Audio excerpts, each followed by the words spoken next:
come back. Let me just share this. Sorry about that, folks. I didn't even touch the phone, and all of a sudden it came up 911 emergency call or something. It's like, no, this wasn't me. Yeah, I'm sorry, folks. Tell everybody that I had to redo this. Because something. Hey, Michelle. Something. Piece of tape on here. For some reason, something came up that said 911 emergency call or something. And it's like, I didn't make no 911 emergency call. I'm back. My boyfriend, his phone did that yesterday. Don't know why. Well, maybe they're testing emergency broadcasting things for whatever reason, right? So, now for those people who may not have seen the first, let me get this down a little bit here. Here we go. May not have seen the first live. Hi, Jules. Hi, Mary.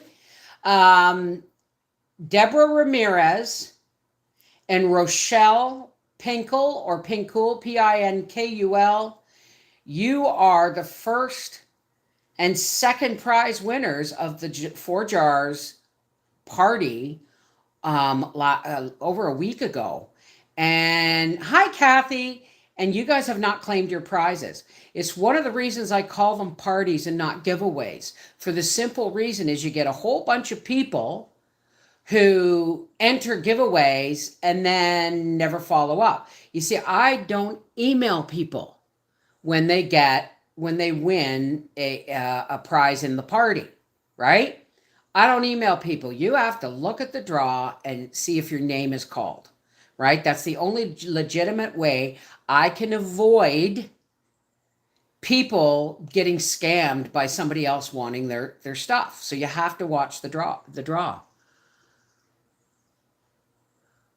Well, it's not a stream. No. The Freaky Friday is a whole other ball game. How many zucchinis have you gotten so far? I just got one. Had it with supper last night, and it was only about that big. But they're coming. They're definitely coming. Off topic. They said they were going to do that emergency test, but to get face recognition on everyone. Really? Well, my face is on the internet almost every day. It's all over the internet. If they want facial recognition, they've already got it. Still don't know how we're supposed to enter those 4 jars things. I know this one mentioned is over, but for the next one, there'll hopefully be one next month. Unless people don't start claiming their prizes. They don't start claiming their prizes, they may not want me to do giveaways anymore. You know what I mean? But what you do, hey Diane, excuse me guys, this is my first cup of tea of the day. Water, then tea. Hey Pamela, hi. When I do a 4 jars party, I let you know. I do a video telling you about the party, what the gifts are, and when the draw is. And then a week later, I do a video of the draw. I video me doing the draw. It's not actually very easy. Hey, Becky. And then I do the draw. I film me doing the draw, and I announce the winners. Because some people were getting into the chat of that video saying, oh, you won. And they've put my face, my name, everything up. And I will never, ever, ever tell anybody they've won anywhere except on video. If you don't see me coming on and saying, you've won at the proper date, the proper time, and I give out the names, then it isn't real, right? So I announce the draw, I tell you to make a comment in the comments, and then a week later, I videotape the draw, and that's up to the people who entered the contest to watch that video and see if their name's called, and then to email me. So one last time, Deborah Ramirez and Rochelle Pinkle or Pinkul, please email me at connectedheartsfamily@gmail.com to claim your 4 Jars Party Prize. We're almost out of time, right? Please claim your prize as I received a party favor last year and love those lids and towels. I enter every one of them. I haven't won yet. Well, that's part of the problem. You get a lot of people who just cruise YouTube looking for giveaways, and they enter into them all, and they expect to be contacted when they win. I don't contact you when you win. It's up to the winner to contact me. That's the only way I can be assured that I'm getting the right person with the right address, and that it's not somebody scamming you trying to get your information, right? Where's my fly swatter? Round bars. So that's what's going on. I'm probably just going to make hamburgers and, but you know what? There will be a someday, right? There's like 3 prizes every draw. And usually, I don't know how it's going to work this year because I don't want to assume, but usually 4 Jars encourages me to do 1 a month through canning season. So July was the first one. There should be one in August, September, and October, right? And maybe a November one. I don't know. I don't enter the 4 Jars party now because I want someone else to win. So what? Did you win once? We are having cheeseburger for dinner tonight. Ooh, that sounds delicious. No, honey, you know, if you live in the United States or Canada and you are a member of my YouTube and internet family, enter the draw. It's for you. The 4 jars are for you. But tonight I'm going to be making supper on my huge London Sunshine air fryer. I'm going to be putting it through its paces with fries and burgers. And then I will announce the party. Okay, so it's not it's not these videos that you got to comment on. Hi, Vintage Garden. How are you, darling?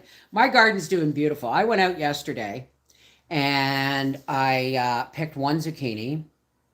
I agree with the other lady. There should be a time limit to email you, then you're just done. I understand that, and usually there is. Usually after a week, I shut the announcement video down so that they don't run into each other. But Deborah Ramirez and Rochelle Pinkel have until Friday to claim their prize. Yeah, honey, you are just as deserving of a chance as anybody else, Yellowbird.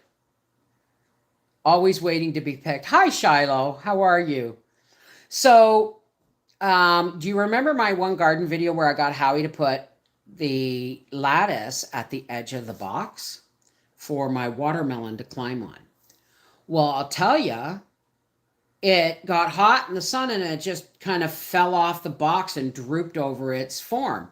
So what I did was yesterday when I went out to get and I didn't do a video, but when I went out to pick a zucchini, I should show you, I should do more of a video.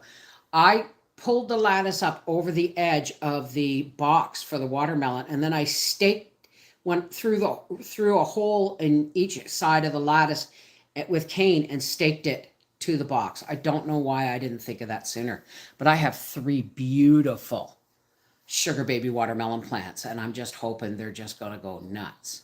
I'm soon going to have to start checking my beans because I haven't seen any floral yet. Like I haven't seen their blossoms yet. But also when I went out yesterday, I have a mesh bag with a drawstring that I put over the heads of the parsnips that are rotten buggers, that I put over the heads of the parsnips that were going to seed, and then drew the drawstring. So hopefully as they drop their seeds, I will be able to collect them. It's going to be collecting garlic soon, but I'm thinking Now, here's what I'm thinking. Everyone says when they start, the tops start to die or whatever. Do you remember when I planted those beds of garlic in the first place? And then they got overtaken by weeds and stinging nettle and raspberry bushes, so I never bothered. I thought maybe they never developed. And then last fall, I was gleaning the last of the garden for a pot of soup, and I thought, oh, I wonder if there's any garlic in that old bed. And I dug up a handful, and it was a full round head of garlic that was sprouting on the bottom. So I dug them up and I planted them in one bed, and then I did some more in the spring. Well, I dug up one garlic the other day, and the head was only this big. So if I leave them in the ground, well, you know what? Most of the things you can do with cucumbers, you can do with zucchini. Even when they're small, you can make pickles, I think. I don't know about that. I don't know about dill pickles. So I've decided I'm going to leave my garlics in their beds until almost the first frost. Almost the first frost. Till they're almost about to root. So probably in October. Because if they're only that big now, and the ones I dug up were that big around, then maybe they just need to stay in the ground longer. Does that make sense? All right. Let me see.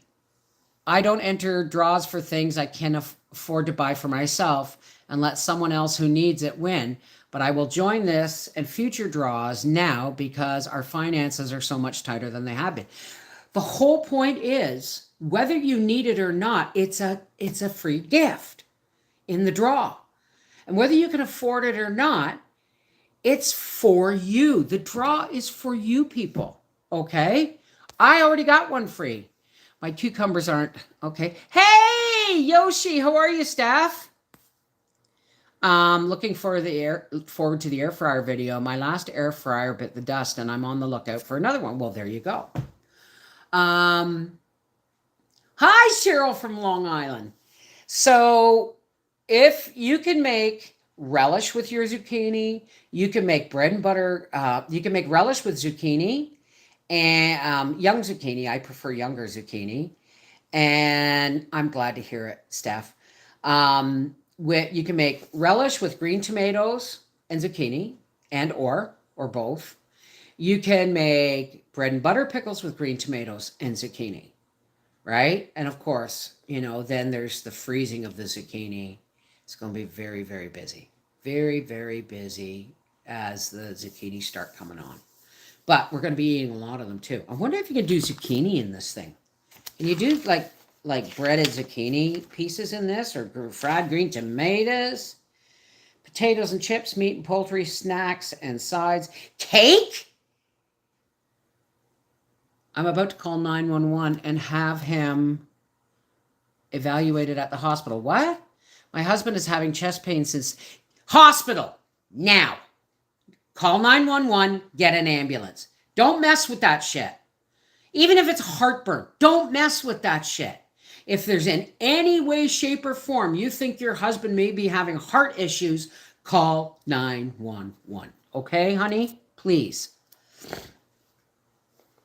Well, I don't care if he's stubborn. You call. You call. Say, my husband's been having chest pain since 3:30 this morning. Could you please come and assess him for a heart attack? Is it going? It's international, as in Canada and the US, honey. I'm not getting female flowers on my zucchini. Is there any plant food I can use? I have no idea. I'm still learning zucchini. I just learned this year how to prune them. Hey! Okie Homestead! Yeah, exactly. Should have sent him at 3:40. When Howie had his heart attack, I went squirrel about the cakes. When Howie had his heart attack, he was at work. And this is how we know, just like a man, his boss said, look, I've had a heart attack. His bosses had heart attacks. And they said, I guarantee you're having a heart attack. So Howie phones me at work, from work, and says, I'm having chest pains. They're telling boss is telling me I may be having a heart attack. I said, then what are you sitting there for? Go to the hospital now. Because they told him if he didn't go to the hospital, they were going to phone an ambulance. right? Then Howie doesn't go to the Ottawa hospital. I've got, yeah, tomatoes. I think it's the air. I don't know. He doesn't he doesn't go to the Ottawa hospital. He drives all the way home to the Wakefield hospital. Why? Because he was afraid I wouldn't know where to find him if I had to drive into Ottawa. I'm sure I would have. Okay? But he phones me and I said, "Where are you?" He said, "I'm on my way to the hospital." I said, "You should be there by now." He said, "No, the Wakefield hospital." I said, "Are you insane?" Sure enough, Howie had had a heart attack. And within I don't know 48 hours he was in the hospital having stents. He had 3 blockages. They were putting stents in. He's back to work in 2 weeks. But the longer you delay going to the hospital, if you have a suspected heart attack, the more damage your heart suffers. So at any sign, first sign of heart trouble, hospital right away. Because if he's still having chest pains, he could be doing more damage, right? He is more worried about you than himself. God bless. I know. I mean, air is bad, can affect the garden. Watch. This is what I was thinking. I was saying to Howie, let's put on our tinfoil hats for a second. And we have Mr. Potato Head, I've heard him called, calling to have more, like chemtrails have stuff in them that's like I think it's barium oxide or something. I don't know the word, look it up, in the chemtrails. They tried to pass those off as contrails to people for the longest time. Now they're talking about finding another way of blocking the sun to stop us, climate change. We know that climate change is real, but it's also natural.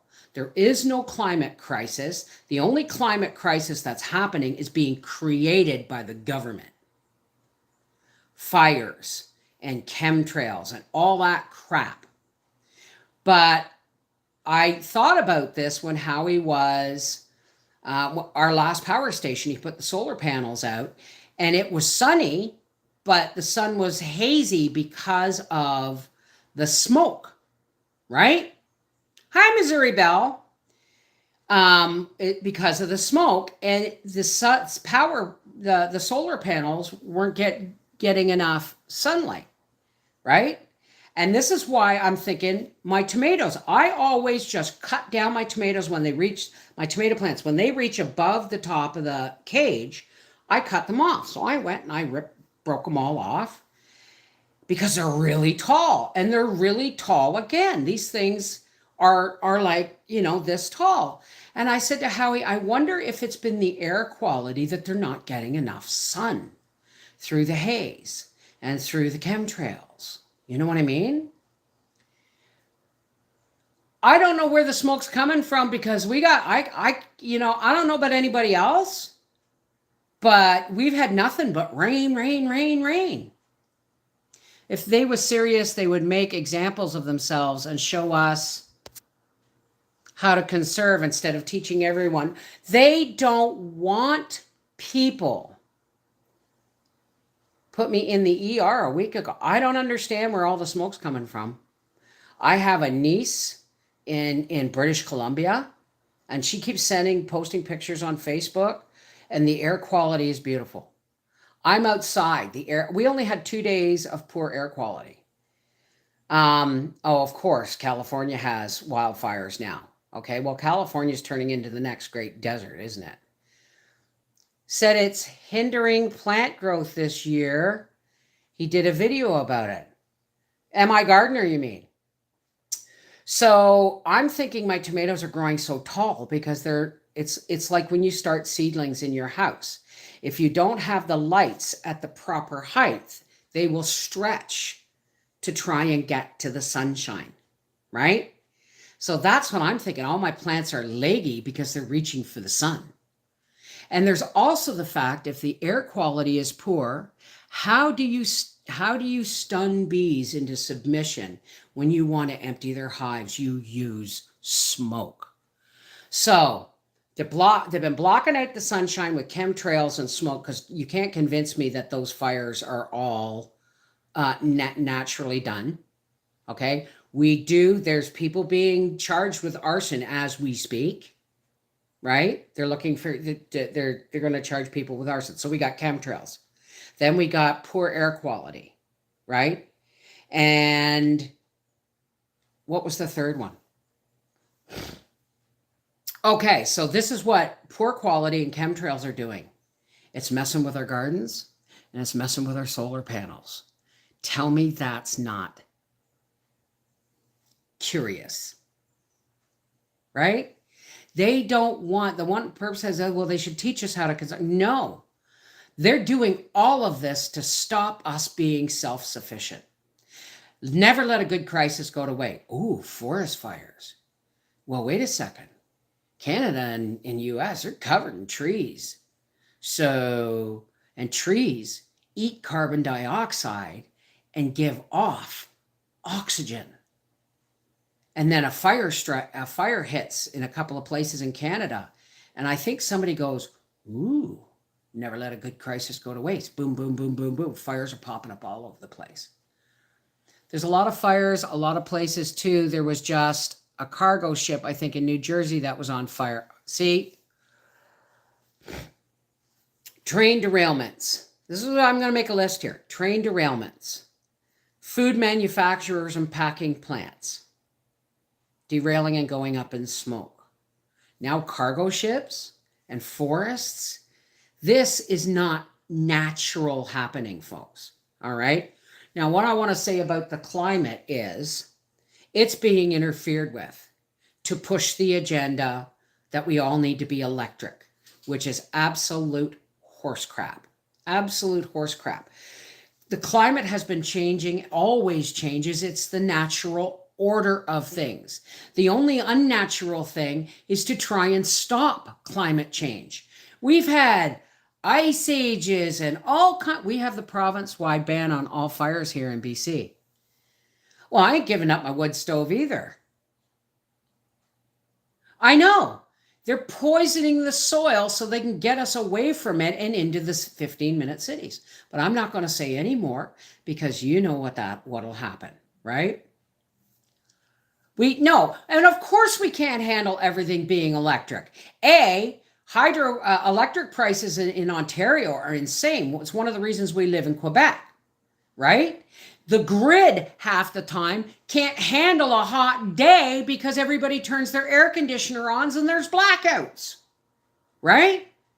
I remember in Thanksgiving, everybody in our town put on their turkeys at the same time. The whole town went into a blackout. Had to drive the turkey to Peterborough. So, I mean, don't tell me that they see things happening and then twist it and manipulate it to control us.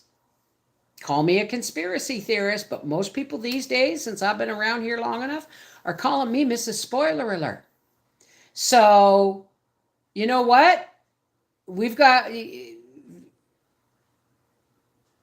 They're messing. We're being messed with completely and utterly. Anyway, I have to go. Look tomorrow for, hi Gina, Karen Ludwig.